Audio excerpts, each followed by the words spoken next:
Thank you Arya. எல்லாருமே இந்த படத்துடைய டெபியூட்டன் டைரக்டர் அட்லி பத்தி தான் வந்து பேசிட்டு இருக்காங்க. ஆனா அவருக்கு இவ்வளவு ஒரு சின்ன வயசுல ஒரு வாய்ப்போட சேர்ந்து இப்படிப்பட்ட ஒரு பிரம்மாண்டமான டீமை அமைச்சு கொடுத்ததுக்கு காரணம் இந்த படத்தோட தயாரிப்பாளர் திரு AR முருகதாஸ் அவர்கள் தான். அவர் தான் வந்து ராஜா ராணி படத்துடைய ஒரிஜினல் ராஜா அப்படின்னு கூட சொல்லலாம்.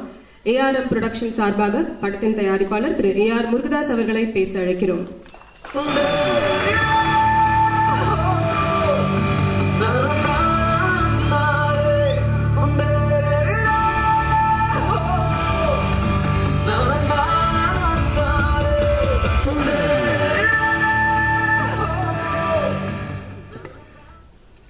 அனைவருக்கும் வணக்கம்.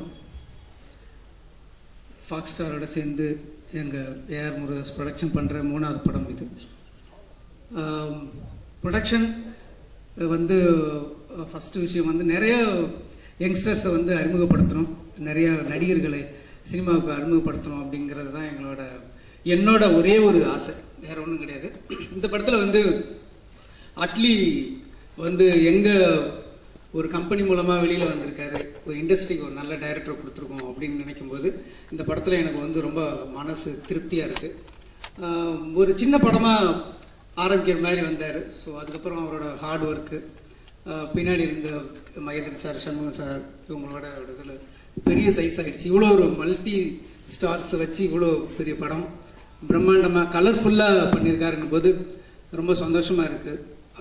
படம் ஓரளவுக்கு டபுள் பாசிட்டிவ் பார்த்தேன், ரொம்ப திருப்தியாக இருக்குது. ரொம்ப என்டர்டெயின்மெண்ட்டாக கலர்ஃபுல்லாக ரொம்ப ஒரு வித்தியாசமான படம்.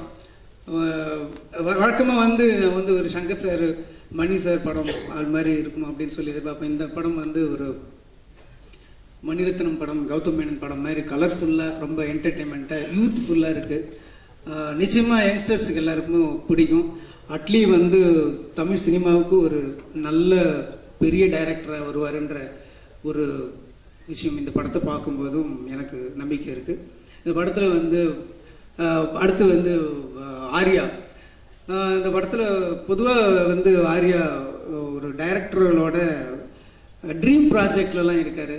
என் மனசில் கூட ரொம்ப நாளாக ஒரு ஸ்கிரிப்டு ஆர்யாவுக்காக இருக்குது. அது கரெக்டான டைம் வரும்போது ப்ரொடக்ஷன்ல என்னோட டைரக்ஷன்லேயும் ஆர்யா கண்டிப்பாக பண்ணுவார். நான் வந்து இண்டஸ்ட்ரியில் வந்து இவ்வளோ ஃப்ரெண்டு இருக்கிற ஒரு ஹீரோ நான் பார்க்குறது வந்து ஆச்சரியமாக இருக்கும். நான் ஹைதராபாத்ல இருந்தப்போ எனக்கு ஃபோன் பண்ணி ரம்ஜானுக்கு வந்து வீட்டுக்கு வாங்கன்னு சொல்லி கூப்பிட்டாரு. இதுக்கு முன்னாடி போன வருஷம் போனேன், இந்த வருஷம் போக முடியல. இந்த அளவுக்கு எல்லாரோடையும், எல்லா ஹீரோயினோடையும் ஹீரோவோடையும் ஒரு டெக்னீஷியனோடையும் இவ்வளோ ஃப்ரெண்ட்லியாக இருக்கிற ஒரு ஹீரோ கிடைக்கிறது ரொம்ப ஆச்சரியம். நான் வந்து நிறைய பெரிய ஹீரோஸோட பண்ணியிருக்கேன். Ajith sir, Vijayakanth sir, Vijay sir, Suriya, Chiranjeevi sir, Aamir Khan, இப்போ அக்ஷய்குமார் எல்லாரோடையும் பண்ணியிருக்கேன். எல்லாருக்கிட்டையும் நான் பார்க்குற ஒரே ஒரு பொதுவான விஷயம் வந்து ஈகோவே இருக்காது இவங்களுக்கு எல்லாருக்குமே. அதனால தான் எவ்வளோ பெரிய பெரிய சூப்பர் ஸ்டாராக இருக்காங்க. அதனால் ஒரு ஹீரோங்கிட்ட நான் சொல்லிக்கிற ஒரே ஒரு விஷயந்தான், ஒரு மல்டி ஸ்டார் ஃபிலிம் படம் பண்ணும்போது அந்த விஷயங்கள் வந்து ஒரு டைரக்டருக்கு, ஒரு படத்துக்கு, ஒரு ப்ராஜெக்ட் மட்டுமே நம்ம வந்து ஒரு தூண் மாதிரி நிற்கணும். அப்போ தான் அந்த ப்ராஜெக்ட்டுங்கிறது ஒரு ஹீரோ, ஹீரோயின், ஒரு தயாரிப்பாளர், ஒரு டைரக்டருங்கிறத தாண்டி ஒரு 1000 பேரோட உழைப்பு, ஒரு 1000 பேரோட பணம் அதில் இருக்குது. அதனால வந்து அந்த ஈகோங்கிறது இல்லாமல் இருந்ததுன்னா இண்டஸ்ட்ரி ரொம்ப நல்லா இருக்கும். உங்களோட ஃபீச்சர் கூட ரொம்ப நல்லா இருக்கும். ஏன் இதை சொல்கிறேன்னா, பொதுவாகவே ஒரு டைரக்டர் இப்போது அட்லி நீங்கள் ஃபஸ்ட்டு படம் பண்ணுறாருன்னா, நான் ஃபஸ்ட்டு படம் பண்ணப்போ எனக்கு எப்படி இருந்ததுன்னு சொல்லி, நான் ஃபஸ்ட்டு படம் ப்ரொடக்ஷனில், நான் சொல்கிற டைரக்ஷனில் நான் பண்ணும்போது எனக்கு என்ன மாதிரி ஒரு நர்வஸ் இருந்தது, என்ன மாதிரி ஒரு பயம் இருந்ததுங்கிறத என்னால் உணர முடியும். அட்லி இந்த மாதிரி இருக்காருன்னு சொல்லி. ஸோ அந்த ப்ரொமோஷனுங்கிறது அதை கொண்டு போய் மக்கள்கிட்ட சேர்க்கும்போது நமக்குள்ளே இருக்கிற விருப்பு இல்லாமல் இருக்கணும். இண்டஸ்ட்ரி எல்லாமே ஒரு ஃபேமிலி மாதிரி இருந்தால் தான் அதை அந்த மாதிரி கொண்டு போய் அதை அவ்வளோ பெரிய சக்ஸஸ்ஃபுல்லாக கொண்டு போய் நம்ம நிறுத்த முடியும்.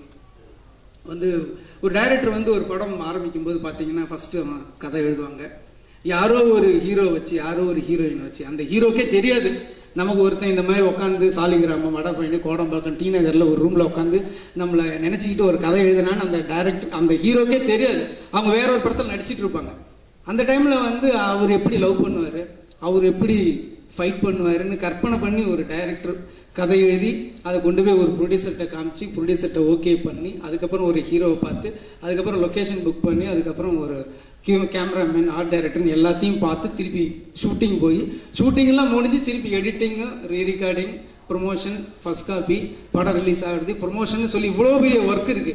இதில் வந்து ஒரு நடிகைகள் எப்போ வருவாங்கன்னா அந்த ஃபர்ஸ்ட் டே ஷூட்டிங்கில் வருவாங்க, அடுத்த நாள் கடைசியில் ஷூட்டிங் முடிஞ்சோன்னே போயிடுவாங்க. ஒரு பாதி படத்தில் தான் ஒரு ஆர்டிஸ்ட் வருவாங்க, பாதி படத்துல போயிடுவாங்க. அதுக்கப்புறம் வந்து அந்த டைரக்டர் வந்து அந்த படத்தோட டிராவல் ஆகிட்டு இருக்கும்போது அந்த ஆர்டிஸ்ட் வந்து இன்னொரு படத்துல ஷூட்டிங்ல இருப்பாங்க. ஸோ ஒரு படம்ங்கிறது வந்து ரொம்ப முக்கியங்கிறது அந்த டைரக்டரோட லைஃப். ஸோ அதுக்கு வந்து ஒரு பெரிய டீமா எல்லாரும் ஒரு சப்போர்ட் பண்ணி அந்த படத்தை கொண்டு போய் நிறுத்தணும். எனக்கு வந்து கேரளா இண்டஸ்ட்ரியில ரொம்ப பிடிச்ச விஷயம் வந்து ஒரு டைமிங். அந்த படத்துக்காக நம்ம தமிழ், ஹிந்தி, தெலுங்கு ஆர்டிஸ்டை விட ரொம்ப கரெக்டா இருப்பாங்க அந்த கேரளா ஆர்டிஸ்ட். நான் வந்து ஃபர்ஸ்ட் படத்துல இருந்து நான் நிறைய ஒர்க் பண்ணியிருக்கேன். சுரேஷ் கோபில இருந்து நயன்தாரா வரைக்கும் எல்லாம் ஒர்க் பண்ணியிருக்கேன். எல்லாருக்கிட்டையுமே பார்த்துட்டு இருக்கிற ஒரு பெரிய பர்ஃபெக்ஷன்ங்கிறது அந்த கரெக்ட் டைமுக்கு வருவாங்க, கரெக்டா போவாங்க, டைரக்டர்களுக்கு எந்த தொல்லையும் கொடுக்காம அவ்வளோ கரெக்டா ஒர்க் பண்ணுவாங்க. ஸோ அதே மாதிரி இனிமே வர்ற எல்லாருமே அதே மாதிரி ஒர்க் பண்ணுங்கிறது எங்களோட ஆசை. அப்போதான் இண்டஸ்ட்ரி ரொம்ப நல்லா இருக்கும். இதை எனக்காக நான் சொல்ல வரல, அட்லி மாதிரி ஒரு டைரக்டர், ஒரு யங்ஸ்டர் வந்து வாழ்க்கையில கரெக்டா ஜெயிச்சிடணும், அவர் நினைச்சதை கொண்டு போய் ஆடியன்ஸ்ட ரீச் பண்ணிடணுங்கிறதுக்காக தான் நான் இதை சொல்லிட்டு இருக்கேன். அப்புறம் வந்து இந்த படத்துல ஜிவி பிரகாஷ் வந்து பிரமாதமா அவரோட மியூசிக், அவரோட பர்டிகுலரா அவரோட பேக்ரவுண்ட் ஸ்கோருக்கு நான் வந்து ஒரு பயங்கரமான ஃபேன். இன்னைக்கும் வந்து வாக்கிங் போகும்போதெல்லாம் நிறைய அவரோட சாங்ஸ் எல்லாம் கேட்டுட்டு போவேன். அந்த படத்துலையும் பார்க்கும்போது எல்லா சாங்ஸுமே பிரமாதமா இருக்கு. கேட்கும்போது ரெண்டாவது சாங்லாம் அந்த இது எவ்வளோ கிளாப் பண்ணாங்க, அந்த சாங் நான் ஏற்கனவே பல தடவை கேட்டிருக்கேன். ரொம்ப பிரமாதமா இருக்குது. இந்த சாங்கோட ஆல்பம் எல்லாமே ஹிட் ஆகுங்கிறது எனக்கு தெரியுது. லிரிக்ஸ் கூட ரொம்ப நல்லா எழுதியிருக்காங்க. நான் முத்துக்குமார், பா விஜய் எல்லாமே ரொம்ப நல்லா எழுதியிருக்காங்க.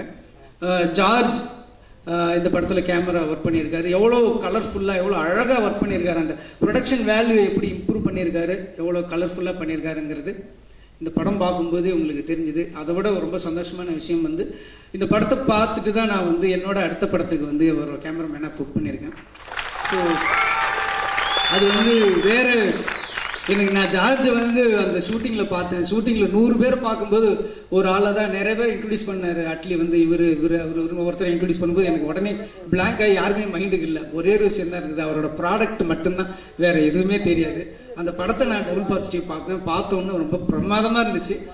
உடனே எனக்கு வந்து ஒரு யங்ஸ்டர் கரெக்டான ஒரு கேமராமேன் வேணும்னு உடனே ஜார்ஜ் வந்து என்னோட அடுத்த படத்துல, நான் டைரக்ட் பண்ற படத்துல வந்து அவர் கேமராவை ஒர்க் பண்ணிட்டு இருக்காரு. ஸோ அது வந்து ஜார்ஜை எனக்கு அறிமுகப்படுத்தின அட்லிக்கு நான் தேங்க்ஸ் சொல்லணும். இந்த படம் வந்து மிகப்பெரிய ஒரு சக்ஸஸ்ஃபுல் ஃபில்மாக வரணும். நயன்தாரா வந்து ரொம்ப பியூட்டிஃபுல்லாக பண்ணியிருக்காங்க. நிறைய படம் பண்ணியிருக்காங்க. நானே கூட கஜினியில் ஒர்க் பண்ணியிருக்கேன். இருந்தாலும் நல்லா என்னால் சொல்ல முடியும், என்னை விட பெட்டராக வேலை வாங்கியிருக்காரு அட்லி நயன்தாரா கிட்ட அப்படின்னு சொல்ல முடியும். ரொம்ப அழகாக இருக்காங்க, இயற்கையிலே அவங்க ரொம்ப அழகானவங்க. ரொம்ப இந்த படத்தில் ரொம்ப நல்லா இருக்காங்க. ரொம்ப பர்ஃபார்மன்ஸ் ரொம்ப நல்லா பண்ணியிருக்காங்க. நிறைய இடத்துல இந்த படத்தில் நீங்கள் பார்க்கும்போது ஹியூமர் இதெல்லாம் தான் தெரியும். ஓவராலாக நீங்கள் படம் பார்க்கும்போது நிறைய இடத்துல கண்கலங்கிற அளவுக்கு ரொம்ப பர்ஃபார்மன்ஸுக்கும் ஸ்கோப் இருக்கிற மாதிரி பண்ணியிருக்காங்க. அதனால வந்து இந்த படம் வந்து நிச்சயமா அட்லிங்கிற ஒரு டைரக்டருக்கு நல்ல எதிர்காலம் கொடுக்கிற ஒரு முதல் படமா அமையும். எங்களோட கம்பெனிக்கு ஒரு பெருமைக்குரிய ஒரு படமா இருக்கும். அதுக்கப்புறம் இங்க வந்திருக்கின்ற பத்திரிகை நண்பர்கள், தொலைக்காட்சி நண்பர்கள், நிருபர்கள், போட்டோகிராஃபர்கள் எல்லாருக்குமே என்னோட நன்றி சொல்லிக்கிறேன். ரசிகர்களுக்கும் நன்றி, வணக்கம்.